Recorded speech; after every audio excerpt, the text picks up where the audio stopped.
Kunja Bihari Jaya Radha Madhava Kunja Bihari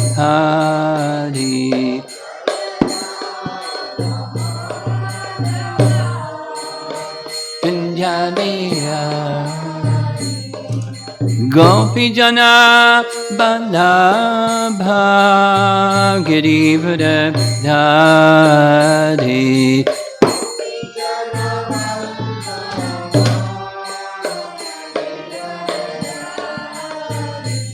Gopi Jana Balabha Girivara Dhari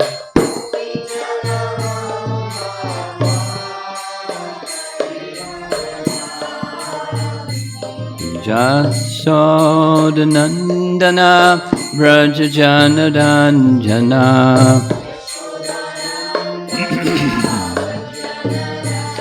Jasodanandana Vrajajanaranjana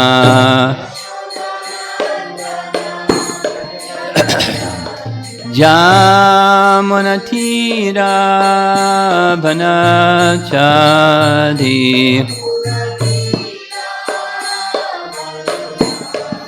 Jamanatira Vanachadi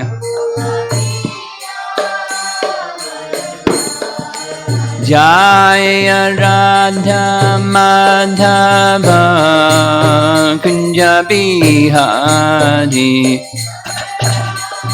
Madhava Kunja Bihari Jaya Radha Madhava Kunja Bihari Madhava Kunja Bihari Gopi Jana Balabha Girivara Dhari Gopi Jana Balabha Gopi Jana Balabha Girivara Dhari Gopi Jana Balabha Girivara Dhari Jasodanandana Vrajajanaranjana Jasodanandana Vrajajanaranjana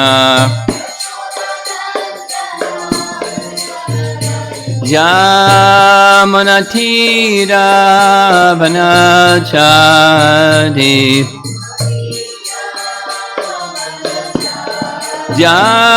Jamanatira Vanachadi Jaya Radha Madhava Kunja Bihari Radha Madhava Kunja Bihari Jaya Radha Madhava Kunja Bihari Madhava Kunja Bihari Jayo Vishnupad Paramahansa Parivijagacharya Astatarasatasi Srimad His Divine Grace Isi Bhaktivedanta Swami Srila Prabhupada Ki Gaur Premanandi. Vibhu Chaitanya, can you find the verse in this section where Indra's, this complicated one, the modes cause bad qualities, and bad qualities cause bodies, and bodies cause the modes. And find that verse.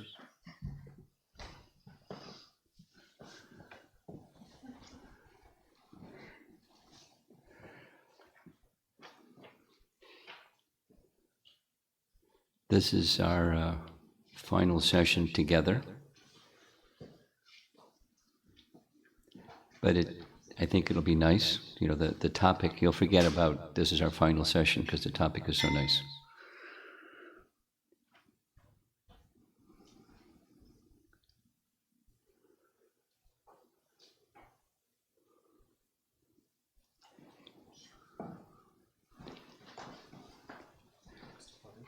Okay.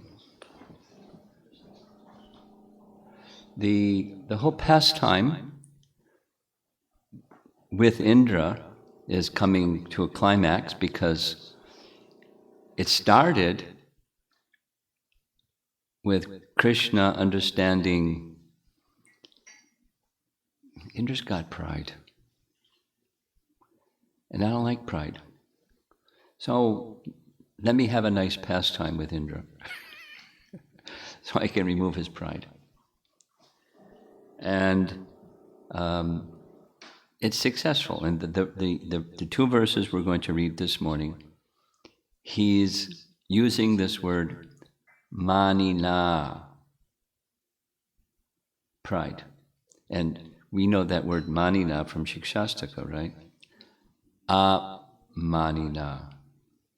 And amanina is something that's really important for devotees to be able to chant Hare Krishna in such a way that we can have a taste and then keep going beyond taste. But somehow we don't have a taste. So we haven't learned the amanina quality yet sufficiently. Amanina. And so this pastime with Indra is especially pertinent to Hare Krishna chanters. And those of you that like to read Prabhupada's books, you know that this word amanina appears in Bhagavad Gita, right? Where does it appear? It appears in chapter 13, text 8 through 12, where the items of knowledge are identified, because Arjuna wants to know what's knowledge. And there's a manina, right at the front end of the whole list. So let's hear what Prabhupada says about amanina. And so this is knowledge, and what causes material existence? What causes suffering, which is part of material, the essence of material existence?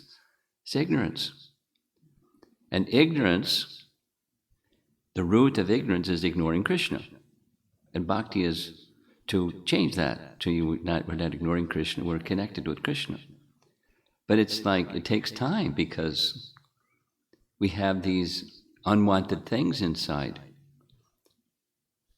What the verse we're going to read shortly is the earlier verse in this chapter, 27, Indra's prayers to Krishna, where he explains how this bad quality and other bad qualities bind us to material existence. It's just a dimension of ignorance. So supposing somebody's envious, it's really easy to understand. If they're envious of another person, what is it they're envious about? Somebody else has something they wish they had, so they're envious of the other person. So what's behind that other person's something that somebody has? It's Krishna. It's envy of Krishna. Envy of another person is envy of Krishna. So we can try to become free from envy of another person, but if you're envious of Krishna, it's not going to last. Or pride. So what's pride? We're going to read about what pride and pridelessness is from Bhagavad Gita, and then we're going to go to another place.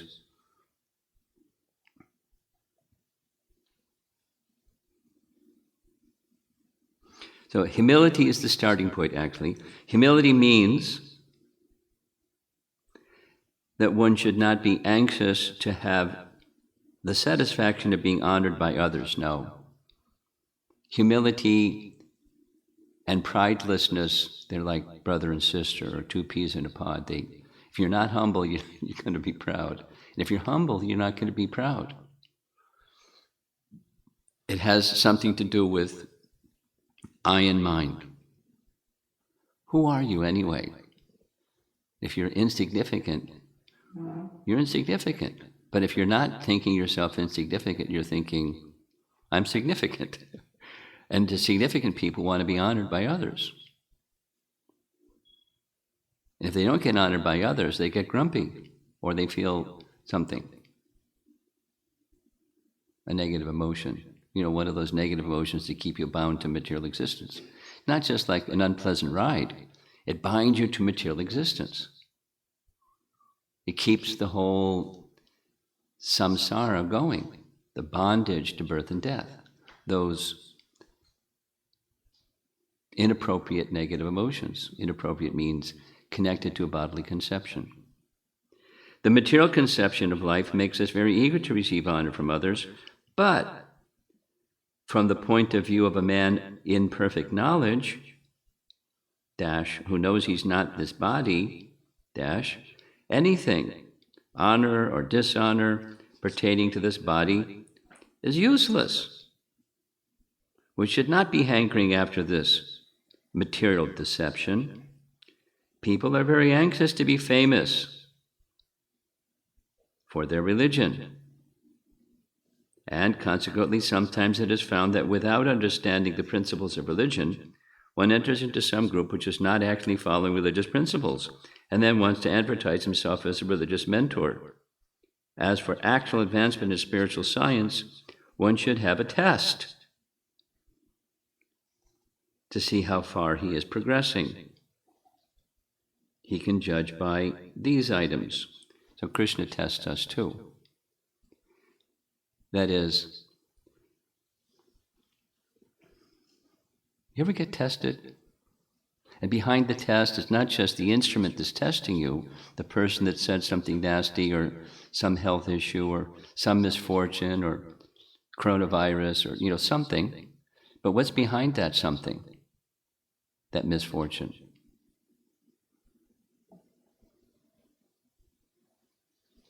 Here's the earlier, we'll get to this morning's verse shortly. But here's text 5, Canto 10, chapter 27, text 5. Reads, translation, how then could there exist in you the symptoms of an ignorant person? Emphasis, ignorance. An ignorant person has these negative characteristics, such as greed, lust, anger, and envy. Doesn't list pride, but that's in the list too. Symptoms of ignorance, which are produced by one's previous involvement with material existence and which cause one to become further entangled in material existence. These qualities, if not eliminated, there'll be bondage. And with bondage, with suffering, with ignorance or suffering. With suffering, it leads to another material body, and we struggle and struggle and struggle endlessly. So it's a fascinating purport. Read it about 15 times, and it gets a little clearer as you read it. It's a little complicated. But, one thing, that there's a cause and effect relationship between bad qualities. Specifically, we're speaking about pride here, and pridelessness. And it's a cause of bondage. It's a symptom of ignorance. It's a symptom of ignoring Krishna. And it's a symptom of ignorance. So Indra, and we, not like pointing the finger at Indra, we also don't have full Krishna consciousness. We're, not as elevated as Indra, but we're like Indra, mixed in consciousness, mixed devotees. There's this and there's that. There's devotion, for sure. And there's mixed, for sure. And so until the mix gets unmixed, guess what? Bondage. And not only suffering, but repeated birth and death until we become Vishuddha Sattva. So Indra, Krishna, wants Indra to get over it. So he arranges this nice pastime to help him get over it. that symptom of ignorance. He's a devotee. He's an elevated devotee. But some, and enough ignorance that look what he did. Gosh. And because of pride, he was not just challenging Krishna, he was ready to kill. Why? Pride. And so he's going to speak on this morning's verses, why he did what he did. And it's like he's confessing. It's purifying. Confessing doesn't mean you won't do it again. That's a prayaschitta principle. Prabhupada speaks about this. Some persons, I wasn't, but some persons are raised in the Catholic Church. And I had some friends that were raised in the Catholic Church. And it's something they did every Saturday morning. They go to the church, and you go to a special place over there. I've never been inside, but, a confession booth, and the priest sits in the confession booth, and people come in and confess their sins. It's like a procedure, a Catholic procedure. You confess your sins, and then what the priest says is something along these lines. So many Hail Marys, and put some money in the hundi box. And that the Catholic Church was doing that, the Protestants revolted because they called it, the Protestant Revolution was based upon that. They called it selling indulgences. Indulgence means you licentiously engage your senses in something that's sinful. You go to the church and you pay some money, and your indulgences are now cleansed. So the mentality of the priest was, this is a good program. Everybody's sinful, and the people that get part of the Catholic Church, we can run our church really nicely. Just sell indulgences. So the Protestant Reformation had that outcry. They were Catholic priests, and they saw what was going on, and they went, we're out of here. We're going to not do that. We're going to follow what Christ said and not just sell indulgences. So so what's the solution? If you're a Protestant, Christ died for your sins. So there was a book, Prabhupada, I didn't read the book, but Sin Boldly. Why? Christ died for your sins. Hands clean. Get your hands dirty again. Christ died for your sins. This is sinning on the strength of chanting for us. It's most hideous, heinous. Anyway, how to get free, not just from the sin and the reaction to the sin, but how to get free from bad qualities. Because we read already, Indra did it again. Pride wasn't completely gone. He's talking like pride is gone. Pride isn't obviously completely gone. Because why? The modes of nature. Some time passed. He was deeply repentant, but the modes of nature were still rooted, and because of the modes of nature, the symptoms again appeared, and he did some prideful things again. So how do you get rid of pride? Is it important to get rid of pride? Is it important to get rid of these negative qualities? Yes. And we need mercy from Krishna to do that. It's not just this mechanical or that mechanical formula. It's not even just chanting.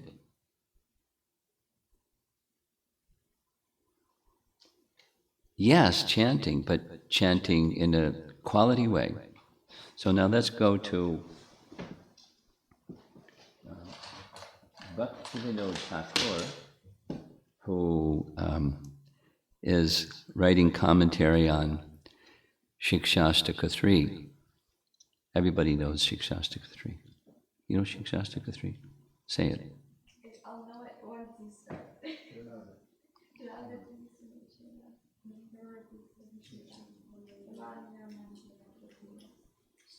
Sadahari.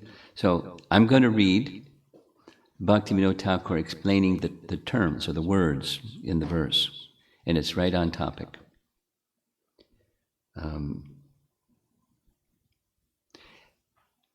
In the beginning, he says that this teaching of Lord Chaitanya is to help us go beyond Namaparad and Namabhas. We're familiar with the Namabhas type. That's where we are. And this is to help us get beyond, because this type of chanting can take us into the realm of reality and out of the realm of illusion and bondage. So, freedom from false prestige.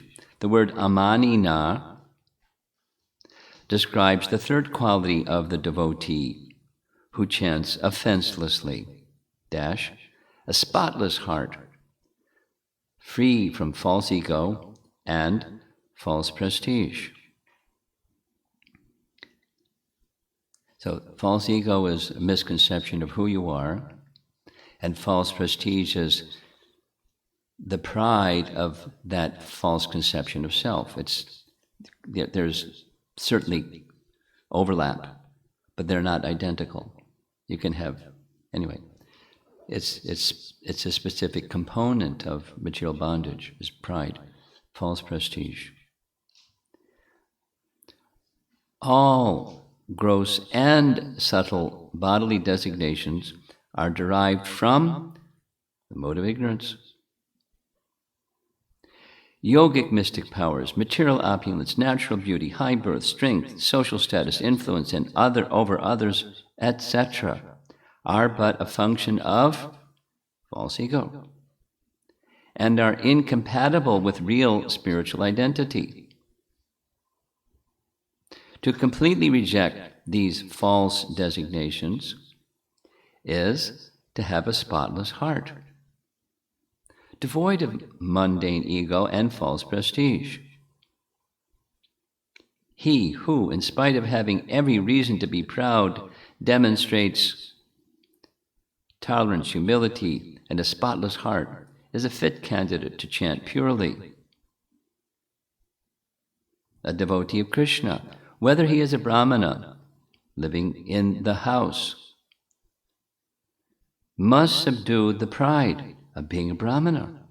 And if he is living a renounced life in the forest, he must conquer the supercilious attitude. It's like, repugnant, smelly attitude. Careful to avoid becoming proud of becoming a Brahmana, of becoming a renunciate. He should simply concentrate on the lotus feet of Krishna and chant his holy name. Going down, how to avoid nam aparad and namabhas. Bhaktivinoda writes, this sloka was spoken for the sole purpose of focusing on how to avoid namaparad and namabhas in chanting. One whose intelligence shies away from Krishna and rushes instead towards the intoxicants of material enjoyment can never perceive his true infinitesimal stature. That's the humility part. By nature, one who tries to be an enjoyer does not realize the reality of his insignificance, nor can he be tolerant. So, humility and tolerance.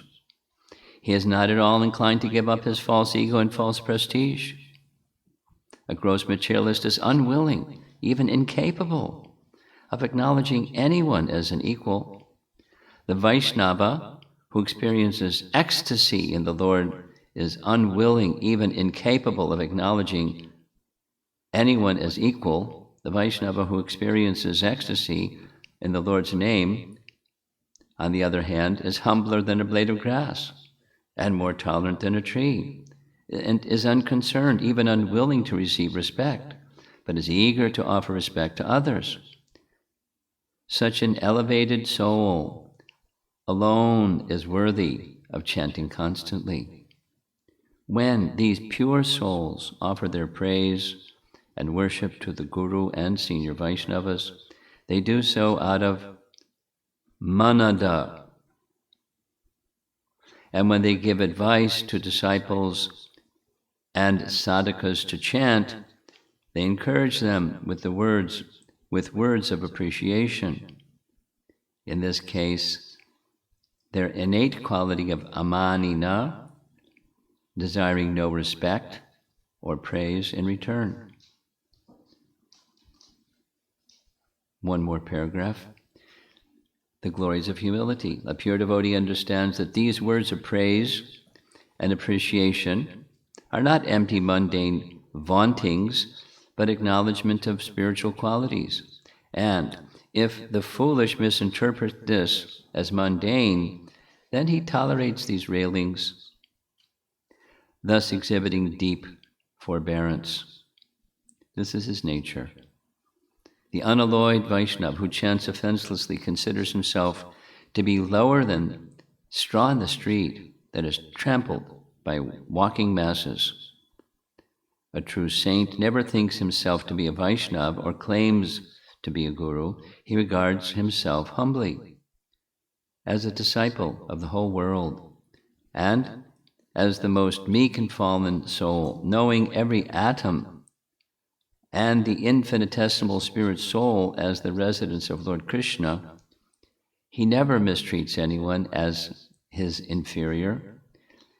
He is not wanting anything, nor does he require anything from anyone. Listen to this. Even if others are envious or spiteful of him, he never retaliates. On the contrary, he prays for the well-being of his tormentors. So it goes on. So this is specific to the amanina topic. And what we're not liberationists. Liberationists in the sense that let me get out of this bondage. This place is filled with suffering. Let me out of here. We're not liberationists. So to become free is a secret. But here's the secret. To become free from pride, it's not just I want to get free from pride. It doesn't work. I want to get free from anger. It doesn't work. One can do anger management, but behind the anger is the modes of nature, and the modes of nature don't go away. And then the feelings, the negative feelings mentioned in the verse we just read, text 5, they don't go away. Their root is there, and after some time, voila, there they are again. The bungee cord. You know what a bungee cord is, right? It has two hooks and kind of elastic, and you hook it around something so you can keep it intact. But you unhook the hook and back again. So trying to become elevated is like a bungee cord. Without shelter in Krishna, you can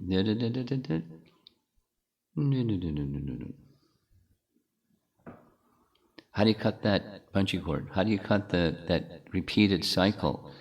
It's the modes of nature. How do you get free from the modes of nature?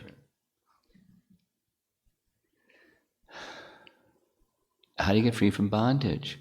But it's not just liberation.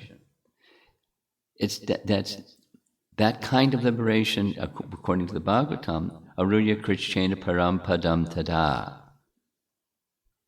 Why? Because avashuddha buddhaya, one's intelligence is not yet purified. Intelligence is one of the places where lust sits.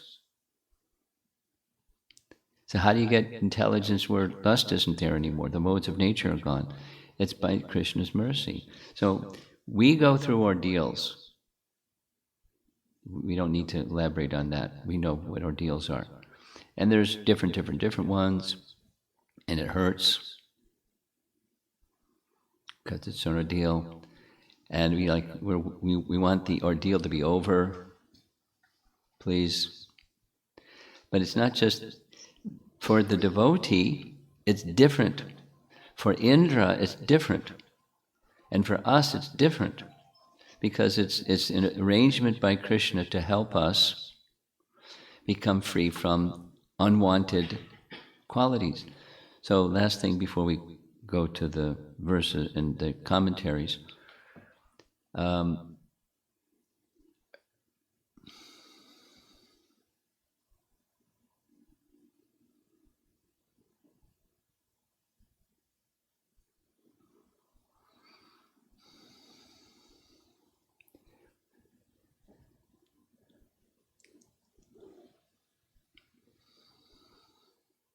the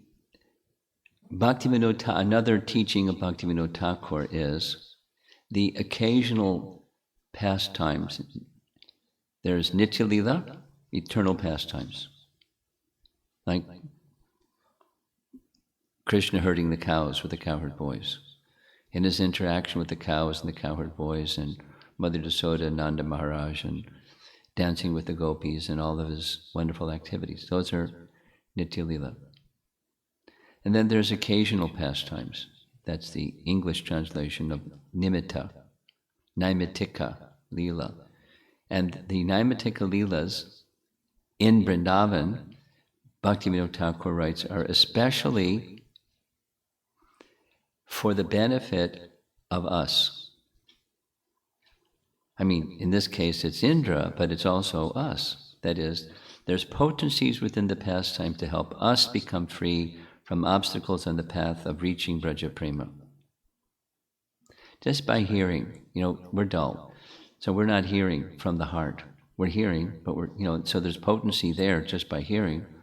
But when as one becomes purified, then that potency goes deeper and one feels freed from this unwanted obstacle. In this case, it's pride. So hearing it again and again, if you want to become free from pride, is a good pastime to listen to and hear regularly. So here's we're covering texts 12 and 13. And in text 12, the word manina is there in the last line. Manina, which word for word is translated as by me who was falsely proud. And then pride resulted in anger. Tivra, manyuna, fierce anger. Right? Passion triggers anger. We know that from Bhagavad Gita. Okay, so, my dear Lord, when my sacrifice was disrupted, I became fiercely angry because of false pride. Thus, I tried to destroy your cowherd community, those loved by Krishna.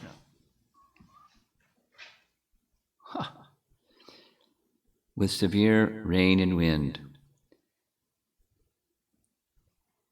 And Indra's fearing that Krishna may speak like this. This is Vishwanath's commentary. Oh, Indra, you're my devotee. That I can understand from your recitation of praise. But without your permission, your wicked clouds attacked my Braja, therefore you should punish them. Fearing such an innocent scolding from Krishna, Indra considered, alas, I cannot be duplicitous with the super soul who knows everything. Therefore, he decided to admit that everything was his fault in this verse. Krishna, but how is it possible for my devotee to do this? Krishna, or Indra, when my worship was stopped, I became angry. Krishna, though I, your master, stopped your worship, I cannot believe that my servant would do such a thing. Indra, what is not possible out of pride? manina. Krishna. Though pride may somehow arise in my devotee, he will remove that with intelligence. Indra. But intense anger, tivra, mayuna, destroys even intelligence. Yes?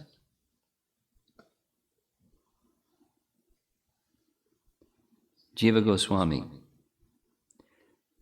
Quote, the great mercy you have shown to such an offender is very special. I personally have performed this act right now. It is most despicable to try to destroy Vraja. I did this out of pride and intense anger. Oh, omniscient Lord Bhagavan, you know my wicked nature. What more can be said about my pride, O Lord? Though you, full of powers, Bhagavan, were present, I attempted to destroy Vraja. This shows the serious nature of my offense. And reference to this verse is found in Gopal Champu. That's a Jiva Goswami text where he goes through Krishna's pastimes in a different way than verse by verse and line by line. So he writes, Krishna's power and affection influenced Indra. Acting like the moon on others, Krishna acted like the sun on Indra. Indra acted like the sun on others, but acted like a firefly in front of Krishna. When Indra was silent, Krishna remained mute. When Indra began praising him, Krishna became eloquent. No one can describe how Indra spoke when praising Krishna. Oh, Nanda! Controlling himself, Krishna is becoming shy in front of you. Then continuing, not noticing his disregard, Indra then concluded this verse. My dear Lord, when my sacrifice was disrupted, I became fiercely angry because of false pride. Thus I tried to destroy your cowherd community with severe rain and wind. Smiling, Krishna spoke. My dear Indra, it was out of mercy that I stopped the sacrifice meant for you. Then, remembering me, you should not surpass the best devotees like my father. If the Devatas become proud of their opulence, the Brahmanas will become proud of eating fish. O Indra, I will uproot your enemies. Why do you fear me? Please act properly. Gopal Champu. How sweet, huh? But in his Krishna's instructing Indra, there's some key. Remembering me, because that's the essence of all do's and don'ts. Remember Krishna. Then here's the don't. Do not try to surpass the best devotees, like my father. Now, he's not speaking about himself, he's speaking about Nanda Maharaj, out of his affection for Nanda Maharaj, and that's Krishna's nature. So here comes text 13, and then we'll end for discussion. O Lord, you have shown mercy to me by shattering my pride and defeating my attempt to punish the Vrajavasis. To you, the Supreme Lord, Spiritual Master and Supreme Soul, I have now come for shelter. Vishwanath writes, paraphrasing Indra, though I have caused great disturbance to Vraja, I've received mercy from you, like a sick person getting diagnosed by a doctor. Thus, I am now cured of the disease. Almost. Having given up the urge to release my lightning bolts, because you control everything, you are the Lord, because you create benefit for all. You are Guru, because you are the object of love. You are Atma. And the last commentary, Jiva Goswami. O Supreme Controller, Isha, because you are the regulator of all beings, though you could have very well punished me, you have been very merciful to me. This is not superficial mercy. That mercy has destroyed my pride, since now I have lost all eagerness to disturb you. My pride has completely disappeared since you have destroyed it, and the desire for such acts has also disappeared. Got it? That's important. When,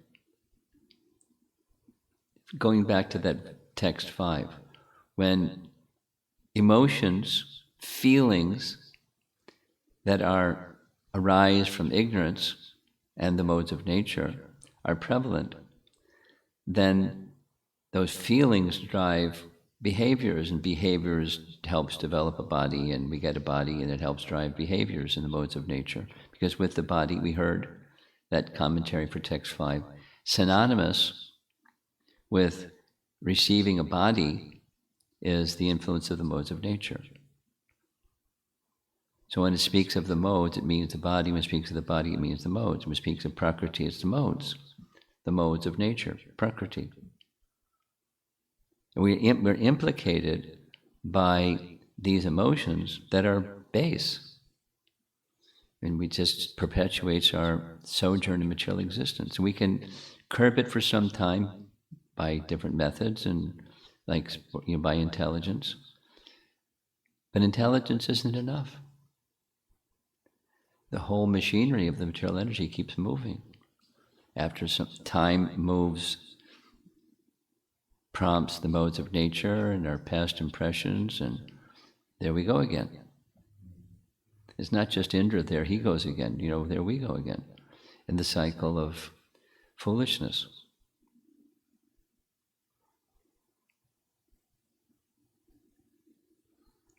This great offender surrenders to you, since you are the Guru.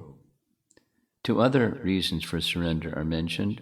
You are the controller, Ishvaram, and you are the root of all beings, Atmanam, like the sun, in relation to its rays.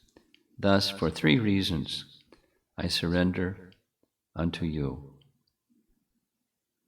So those are his 2 prayers, 12 and 13. And it's 16 minutes after 8. Let's see if there's some discussion. I did it reverse. Usually you speak after you read the verse. I spoken, then read the verse.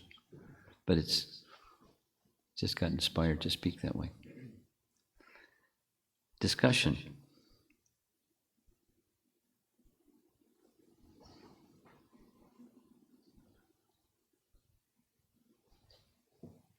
Go ahead.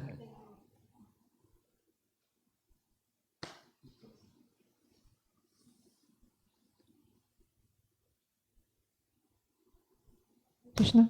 Yeah. Thank you, Maharaj. Thank you so much. It's very powerful verses, I think, so powerful, Shikshashtaka verse, that we cannot chant. Yes. Without Trinatna Sunichina.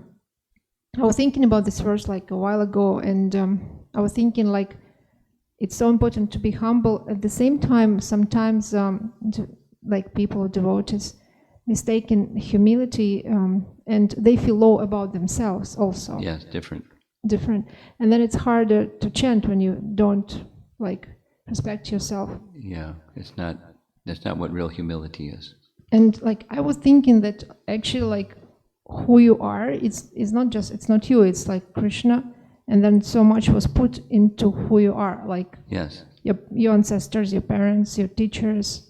So if you look at all that and respect, if you look what? If you always realize it and understand that you, it's not just you, it's Krishna, and it's all what came to make you who you are, respecting all that, then you don't respect yourself, you respect all the background of what brought you where you are. Even if you have a position, it's not yours, it's Krishnas and teachers and like ancestors. So I just got this like inspiration. Yeah. No, maybe you can elaborate on that. Humility is a self-conception. It's not just a behavior. A little sharing. I think I mentioned this already. There's a teenager somewhere, and they have an assignment from their religion class. But it doesn't cover Hinduism, it's Buddhism, Muslim, and Christianity. So they picked a passage from the book of Matthew, from the New Testament of the Bible, and it gives Christ's teaching about this topic. Kind of like Mother Teresa kind of message. And in that passage, it speaks of sometimes that you have heard it said that there's an eye for an eye and a tooth for a tooth. So we refer to that. That's an explanation of karma. But then, so karma is moving. It does go on like that. But then how do we respond when somebody does an injustice to us? We're not like, you're going to get yours, buddy. That's not, satisfaction, and they're going to get theirs. But there's this wishing to be in service, basic idea. But in that same section, that if someone slaps you in the cheek, you turn the other cheek, and that's, that's not what the Bhagavad teaching is. You may do that, you may not do that, depending upon what's appropriate for the circumstance. But the emphasis is not, this is what I said to the teenager, the emphasis is not upon the spiritual conception of self. It's about behaviors, and don't get in reactive mode. But, be in this humble, turn the other cheek mode. Don't be the instrument of retaliation and so forth and so on. So, without the spiritual conception, it's incomplete.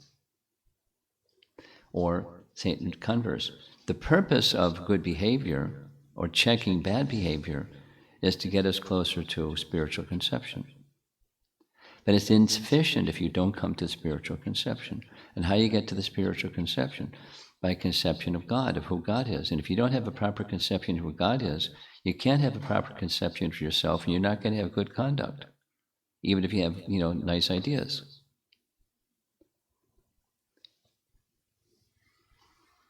In one of those documentaries of Prabhupada, there's an interview with Nathji, who is an industrialist business person, and he describes meeting Prabhupada, and he says very bluntly, a businessman is always looking to see where's the weakness of the other party. It's, you got to be a good businessman, you got to do that. So he tested Prabhupada and saw there's no weakness. There's no pride, there's no greed, there's no this, I never met anybody like that. And he was really good at business. So, what's Krishna is examining us and also giving us opportunity to become free from those things and, true to the spiritual conception. The ride can be uncomfortable getting there. But Krishna's kind and he'll help us get there. Comfortable or uncomfortable. Depends on how willing we are to become pure. It doesn't have to be uncomfortable, but it may be uncomfortable. But Krishna's kindness doesn't change. And so humility is not just turn the other cheek or not retaliate when you're insulted or treated harshly or something, and not just carry the feeling, but it's go to the spiritual conception. You in service to Krishna, because that's how are you going to realize who you are? Through the medium of service. How are you going to realize who Krishna is? Through the medium of service. And if you don't have that mood of service, you're not going to do either. That's what real humility is. Who are you? How insignificant are you? That's humility. And then what's pride? Well, it's connected to humility, but pride is, look at my stuff, mine, and some feelings about my stuff. Mine, it can be, gross, like possessions, or it can be intelligence. It's certainly a prominent feature of intellectual people is they're proud. I mean, everybody knows it. So supposing you have intelligence, how are you going to be intelligent and not be proud? Because connected to humility is, you're insignificant. Insignificant, not just small, insignificant. And then pride's gone. So, but yet it's not just the material idea of insignificant, it's the spiritual idea of insignificant. That's humility and pridelessness. Then, not eager for praise from others. Manina, amanina, manadena. It goes with the spiritual conception. And then the connection with Krishna through the medium of purification, devotional service starting with chanting. So anything else? It's 8:25. Yes. Back.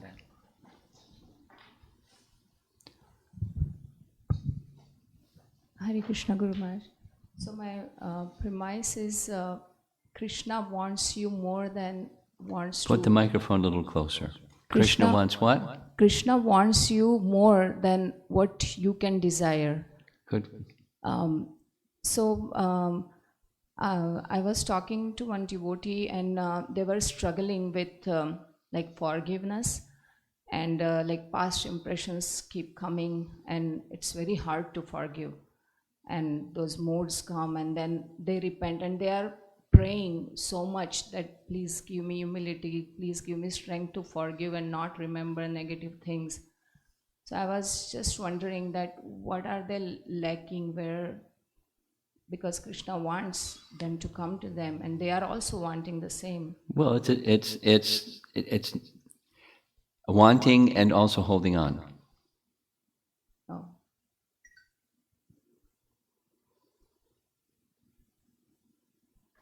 That's the problem. They're still holding on. Their mind goes back to the hurt feeling and the bad words that were said or whatever it was.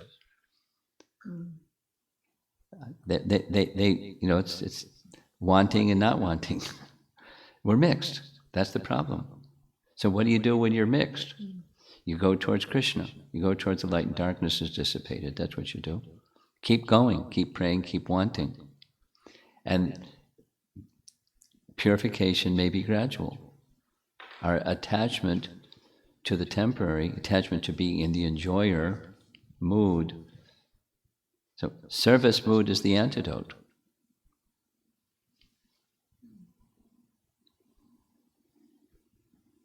Okay, is that it? Okay. Pass the microphone. Guru Maharaj, I had a thought and a question. I was always used to think like, how can Indra do this kind of stuff? Even though one has pride, it may not be like playing with Krishna and Krishna's devotees, Vraja. Today after hearing, I'm thinking that when in family, if I get angry at my family, it's also the same thing. It's Smaller version. Smaller version of it. So Indra had the bigger version, but I am also doing the smaller version of it, not knowing. So that is my realization. And then the question is... It's all about our relationship with Krishna. That's what it's all about. Go ahead. Okay. Maharaj, when we take up the sadhana, spiritual practice, there are certain previous attachments, previous enjoyments that just go away. But there are certain that stay. And that's because we're hanging on to them. So there is, can I say like this, there is less power to let them go, even though we think of it. So is it something that we have to alter the practice, more sincere, more serious, intensity has to increase? Well, it's both. It's effort and mercy. And be patient, knowing that the process is purifying it. It may take some time for me to let go. It may take some time for Krishna's mercy to be bestowed in this wonderful way. So we persevere. And the perseverance is needed. Over time, perseverance is needed because we're deeply attached. So we strive further and we depend on mercy further. And just be patient through that passage of time. Jiva Goswami discusses this point in Bhakti Sandarbha and says, I'm using different language than he uses, but it's because of anarthas in the heart that are very, very difficult to get over. Very, very difficult. It's in stuff inside, like these things that are mentioned here in this text 5. Due to past offenses, they have a lot of anarthas in the heart, and they don't go away quickly. They're very stubborn. So that's the reason. And what to do, you just keep with faith. Online questions. Okay.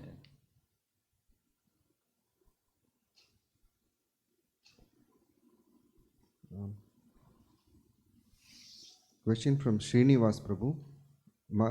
The bad experiences always create some impressions in the consciousness, though one may be correct in behavior, but how to get out of that attachment to the impressions? Well, that's her question. It's the same as her question. Go ahead.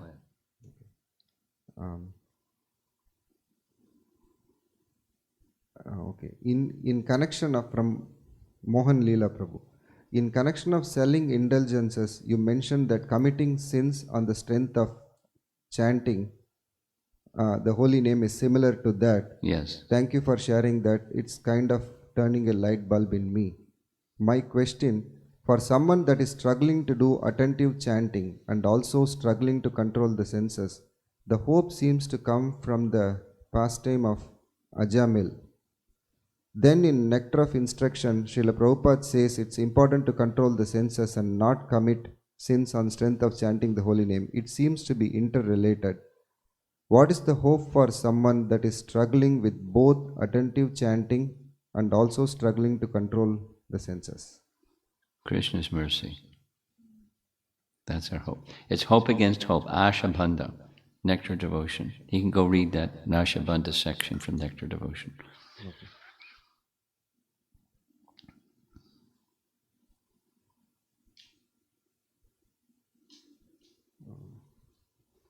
Okay, question from Vishalaksha Prabhu. What it means to be spotless heart with pridelessness? What are the steps should I take to act internally towards that pure heart to please Guru Maharaj? It's Amara's question once again. And your question also.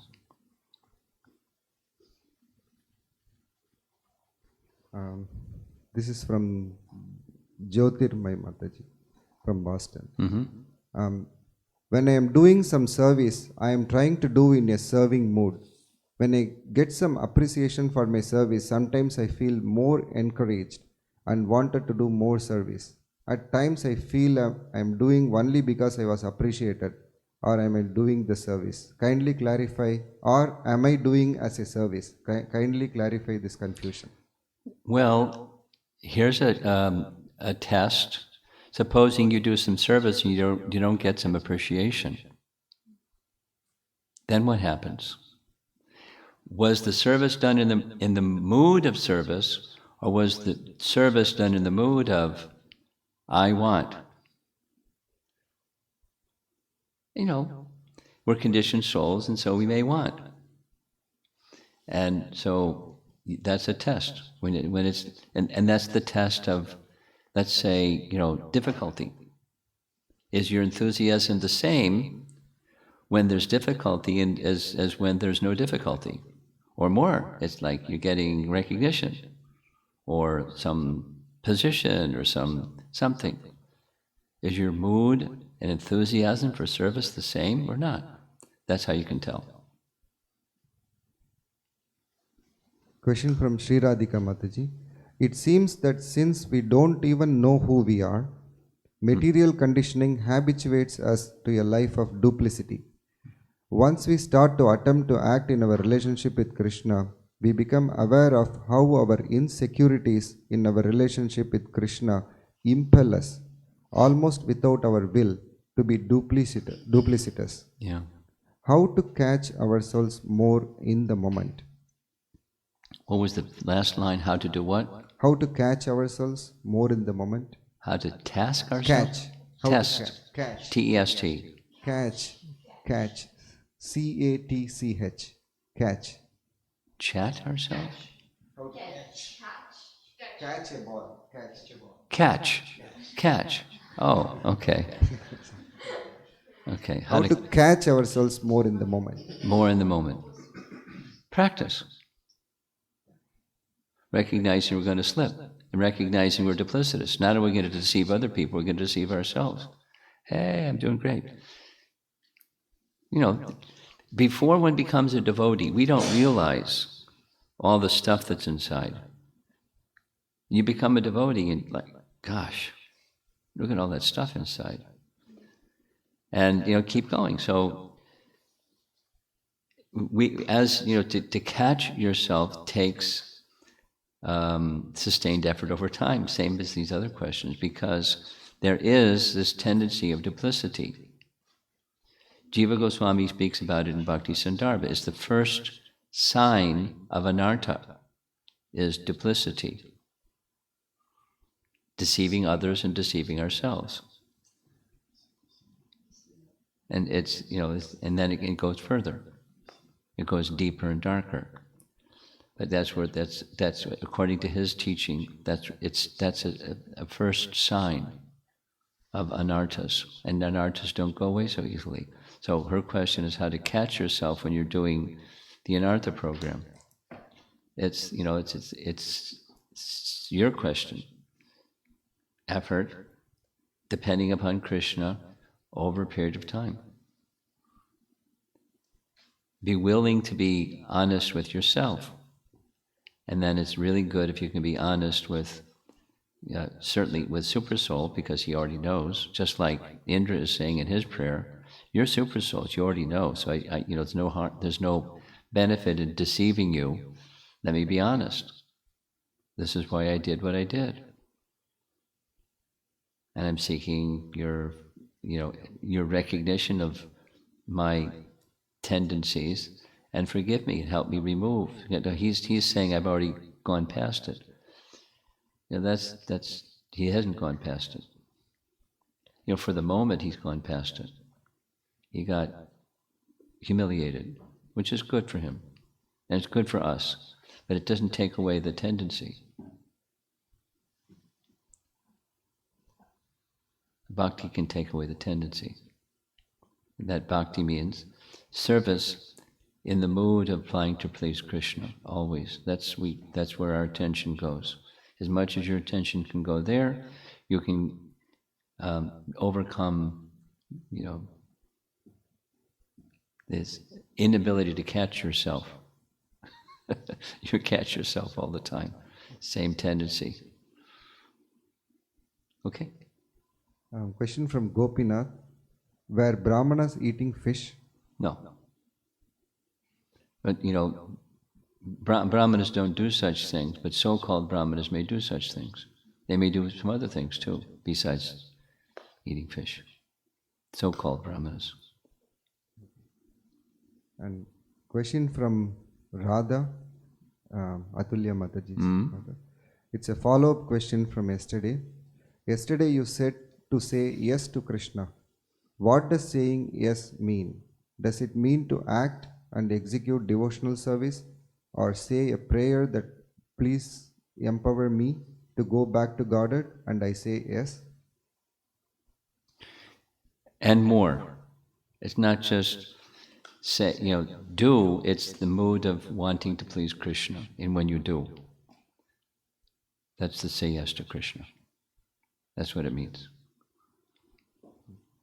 Another question from Radha. I have trouble putting focus and liking my studies. How do I help myself?